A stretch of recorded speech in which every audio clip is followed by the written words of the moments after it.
It's me again. Yes, I'm under the Jeep. Well, I did a little, what's called a VSI, visual sight inspection. It's called that. That's from a friend of mine who wrote some books, and that's in his books of VSI. So I thought I'd steal it and use it for my Jeep. Visual sight inspection underneath the thing. Well, muffler took a knock when I was off-roading, I guess. But no hole in it, so I'm not going to worry about it right now. I probably should put a piece of armor over that. And drop the phone. Boy, that was good, wasn't it? Let's just... Dizzy yet?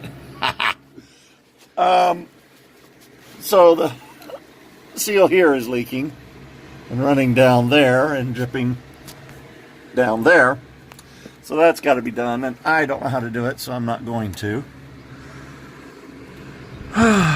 Wheels and everything look pretty good from the inside, from the underside. There's not a lot of rust on the frame. I'm trying to get turned around here on this creeper. One of the beautiful things about this Jeep, well, that was my hand. Well, that was good, wasn't it? One of the beautiful things about this Jeep is there's actually room for me to get on the creeper under it without jacking it up. So, front wheels and everything all look fine. I just noticed a little seepage here. That may even be normal for all I know. I don't know, but it might be. The main problem is going to be hard to see on the video, but the power steering is leaking where the steering shaft, I think up here, it goes into the steering box. And it's kind of it's not a bad leak, but it's a leak. This is not running for a week or two, not being started for a week or two, so that's next on the list for repairs that aren't going to be done here at home. But today, see if I can do this without making you too terribly dizzy. There we go. Now we're upside down. Today is starter day. Let me zoom that out. It's zoomed out. I've got to pull the starter and clean it or replace something, either the solenoid or the starter, because it's not disengaging the flywheel right away, and once the Jeep starts, the starter keeps running for about a second, and that's not good, and I think it's running longer and longer engaged every time I start it. So I can't start it. So I'm hoping it's that bolt and that electrical connection, and that's it. I don't know that that's it, but I think that those three things are all that it is. And we're going to find out. So I was going to video this work, but it's really hard under here to do that, so I won't. I will take some more video in a minute. And one more thing I have to do, if it'll show up in the video, is, if I can find them, I got all this light on my face, I can't see anything. If I can turn the light over here, yeah, there they are. I've got to tighten up some pan bolts. They are, one of them was finger loose, and so I got to tighten those up too. So yeah, I got a few things to do.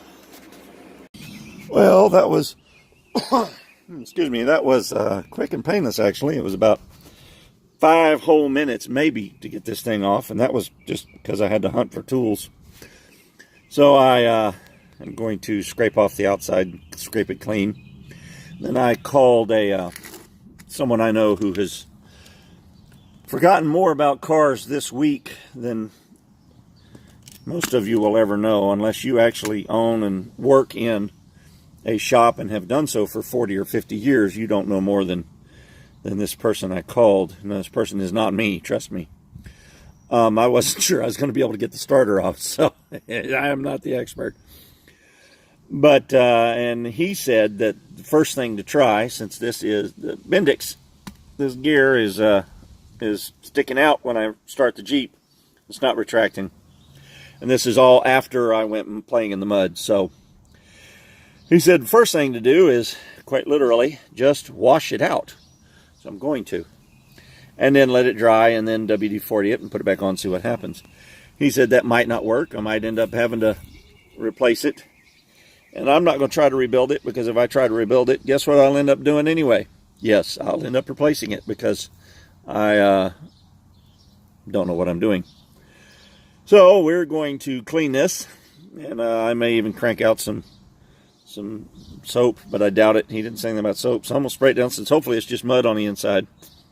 Spray it out, get it cleaned out inside and out as best I can, and WD-40 it the hell out of it. Put it back in and see what happens. All right, it is washed and WD-40'd. I sprayed the hell out of it with water. I hope that works. WD-40'd the heck out of it. It actually seems like the Bendix is moving in and out a little bit better, a little bit easier when I use a screwdriver on it, pull it out. Also, I solved my little tripod problem for under the Jeep with, I went and dug my little Manfrotto, I think it's Manfrotto, Pocket MP3 BK, I'm not sure, I think it's Manfrotto.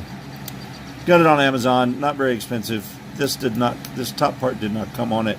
But now I can actually set my phone down under the Jeep and record with it, because my other tripod, my other little tripod, oh, you getting dizzy yet?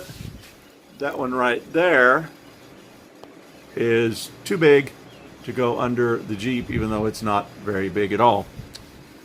So now that you're done spinning around my garage, I'll put my phone back on this, and then I'll see if I can do some recording underneath, putting that back in. Exciting, huh? Well, here we are inside the Happiness Mobile. Yes, my steering wheel's not straight. I know, I don't care. Nothing's straight in this thing. Got my mirror, my lights, my things are starting to come down on my lights. I got to stick those up a little bit better. We're going to find out if this thing is going to stay engaged or not here. Let's see if I can turn my radio down so it doesn't blow us out in the process. Hold on just a second. There we go. Okay. And also so YouTube doesn't ban the video for unlicensed music, please. All right, let's see if it's even going to start. Oh, isn't that sweet? No Bendix sticking or anything. And of course it died. Ooh, backfire. That's interesting.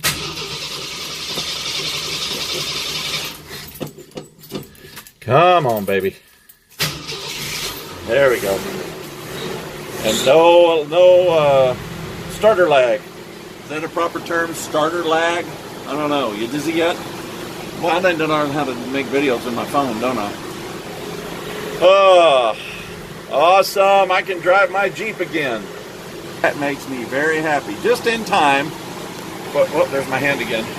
Just in time for the city to come close out parking on the street, because they're going to resurface the street. Well, I have 3 vehicles. See, the car, the Jeep, and this one. There's only room in the driveway for 2. So I don't know about driving my Jeep for a while, but I think I can squeeze the car and the blue Jeep into one space. But it's not a big deal. Either way, it's running. And since I did the speedometer cable, I haven't tested the speedometer, so I might move everything out and go for a joyride. Bye.